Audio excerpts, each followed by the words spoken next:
Hello दोस्तों, मैं आप सबका अपने यूट्यूब चैनल एजी फोर्थ व्यू पर बहुत बहुत स्वागत करता हूं। और सबसे पहले आप सबको 76th इंडिपेंडेंस डे की हार्दिक शुभकामनाएं देता हूं। साथियों, जब से सुप्रीम कोर्ट ने मणिपुर वायलेंस पर स्वतः संज्ञान लिया है, तब से एक शब्द कुछ ज़्यादा ही चर्चा में है और वो शब्द है ज़ीरो FIR। तो आज के इस वीडियो में जो है हम ज़ीरो FIR पर बात करने वाले हैं। लेकिन उससे पहले हम FIR के बारे में जान लेते हैं। FIR का प्रावधान CRPC के सेक्शन 154 में किया गया है। और आप सबको ये भी बताना चाहूँगा कि किसी संज्ञेय अपराध की सूचना देना, शिकायत करना हर भारतीय नागरिक का संवैधानिक अधिकार है। और CRPC के सेक्शन 154 के तहत पुलिस द्वारा किसी संज्ञेय अपराध की सूचना पर FIR दर्ज करना उसकी लीगल ड्यूटी है, उसके लिए अनिवार्य है। FIR यानी फर्स्ट इन्फॉर्मेशन रिपोर्ट। जब कहीं कोई संज्ञेय अपराध होता है और उस संज्ञेय अपराध का शिकार होने वाला व्यक्ति जब पुलिस को इसकी सूचना देता है, तो पुलिस उस संज्ञेय अपराध की सूचना को अपने FIR रजिस्टर या FIR बुक में उसे दर्ज करती है। तो हम ये कह सकते हैं कि किसी संज्ञेय अपराध की सूचना पर पुलिस द्वारा तैयार किए जाने वाले डॉक्यूमेंट को FIR कहते हैं। अब हम यहाँ पर जो संज्ञेय अपराध की बात कर रहे हैं, तो आइए थोड़ा सा समझ लेते हैं कि संज्ञेय अपराध क्या होता है और असंज्ञेय अपराध क्या होता है। तो यहाँ अपराध दो श्रेणियों में हमने इसको बांटा है। एक कॉग्निजेबल ऑफेंस, दूसरा non cognizable offence.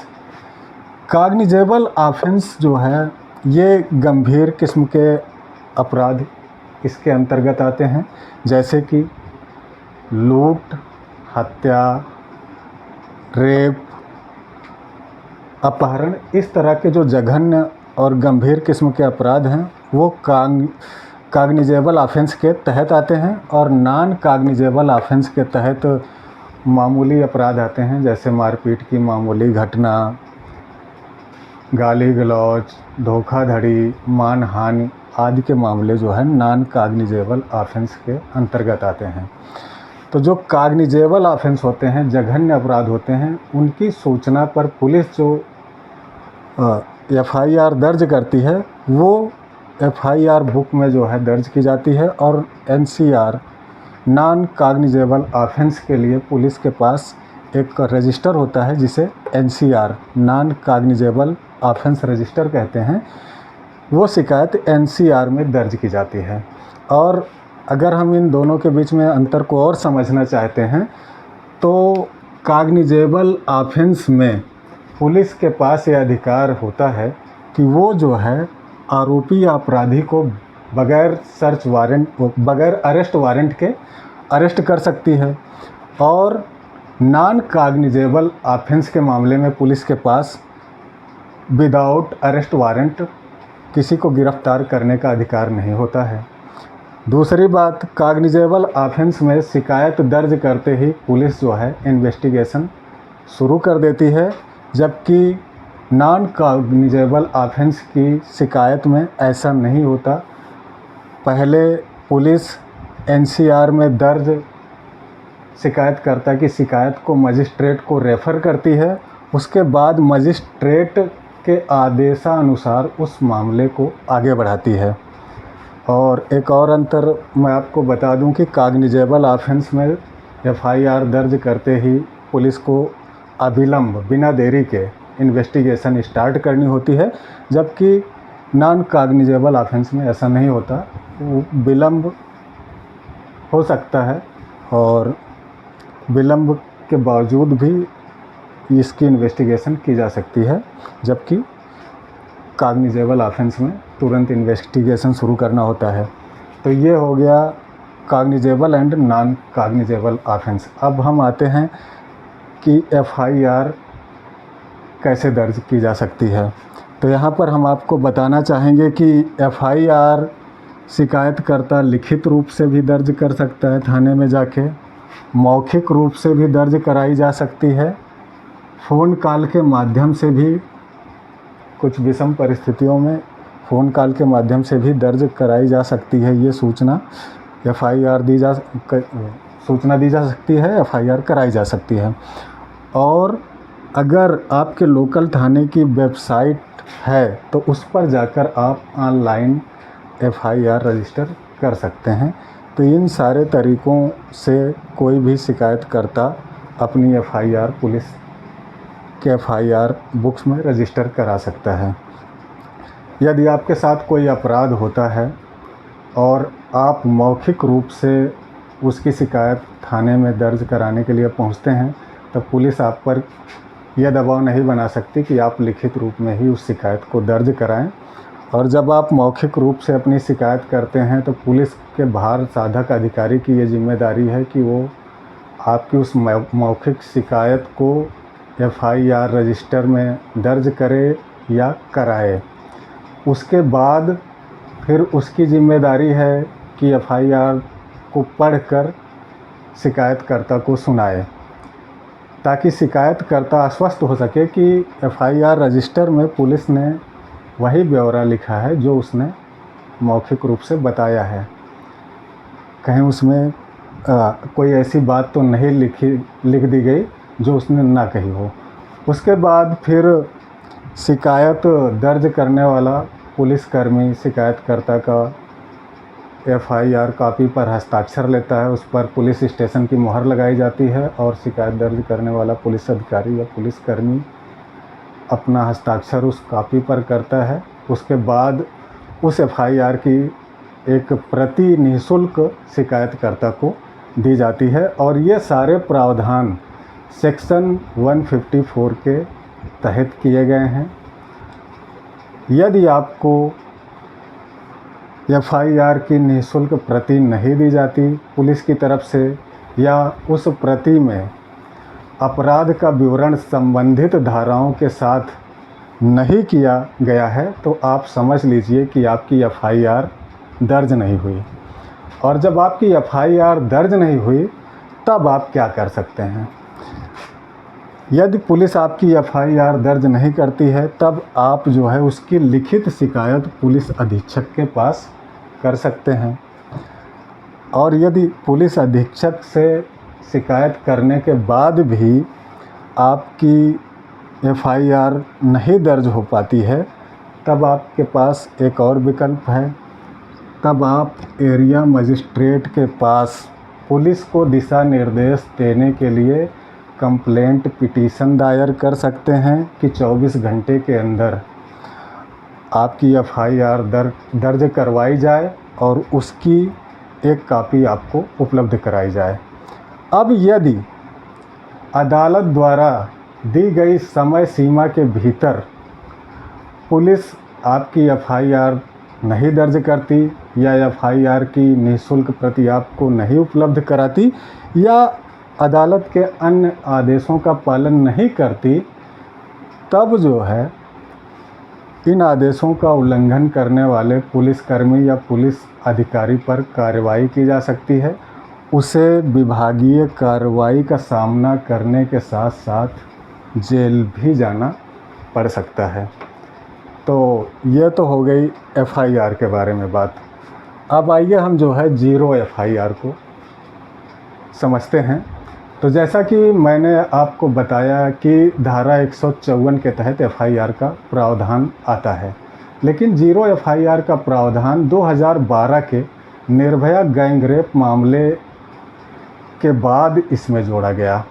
Nirbhaya gangrape मामले के बाद नया आपराधिक कानून अधिनियम 2013 आया, जिसकी सिफारिश निर्भया गैंगरेप मामले की न्यायिक जांच हेतु सुप्रीम कोर्ट द्वारा गठित जस्टिस वर्मा कमेटी ने की थी।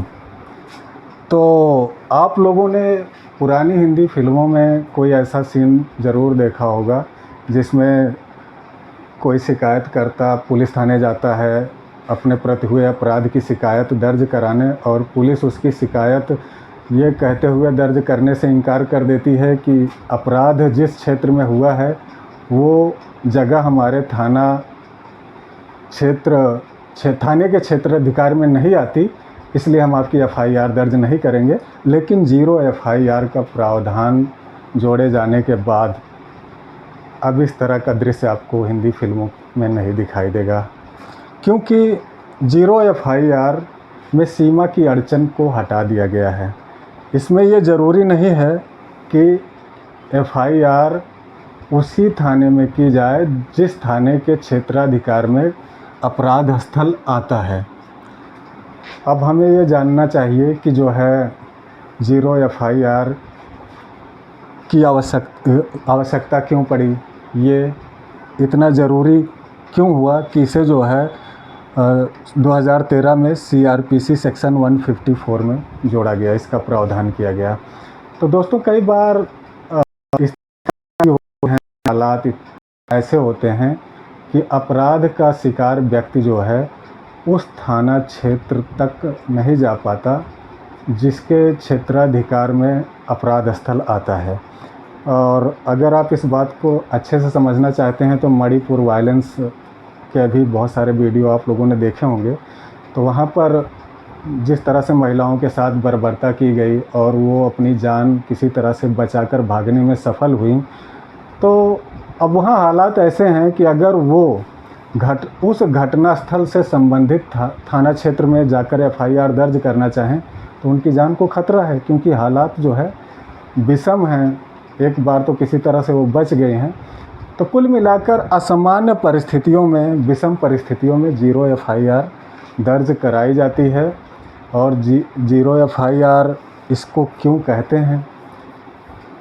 जैसा कि आप लोग जानते हैं कि हर एफआईआर को एक सीरियल नंबर दिया गया है, लेकिन zero FIR zero serial number के साथ दर्ज की जाती है, इसलिए इसको जीरो एफआईआर कहते हैं।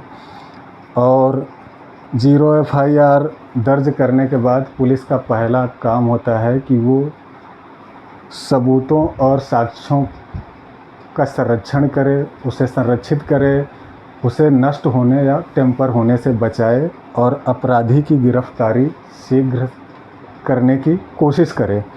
कॉग्निजेबल ऑफेंस में पुलिस की जिम्मेदारी होती है कि वो जल्द से जल्द अपराधी या आरोपी को गिरफ्तार करे, क्योंकि जघन्य अपराध करने वाला अपराधी जब तक खुले समाज में है तब तक इस बात का तो खतरा बना ही रहता है कि वो कहीं कोई दूसरी आपराधिक घटना को अंजाम ना दे दे।